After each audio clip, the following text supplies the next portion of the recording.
সম্মানিত দর্শক মণ্ডলী, এবার ঘটল এক অদ্ভুত ঘটনা।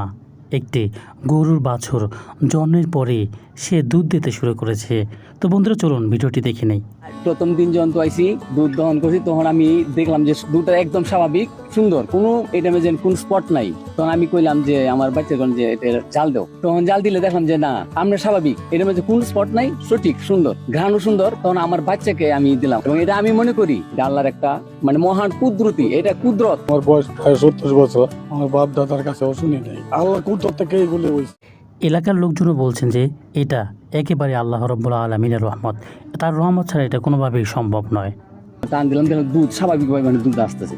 তখন আমি একটা চিন্তিত হয়ে গেলাম গা। তারপর আমি জাহাঙ্গীর বাইরে কল দিলাম যে ভাই, আমার গাভীর তো এই দৃশ্য, আপনি শুয়ে থাকলে দুধ পরে, কেমন দিলাম আপনার বড় যে টান দিলে দুধ। তো বন্ধুরা, এই অদ্ভুত ঘটনাটিকে আপনারা কিভাবে দেখছেন, এবং আপনারা যদি জেনে থাকেন যে এর কোনো বৈজ্ঞানিক ব্যাখ্যা আছে কিনা, তাহলে অবশ্যই আমাদেরকে কমেন্ট করে জানাবেন।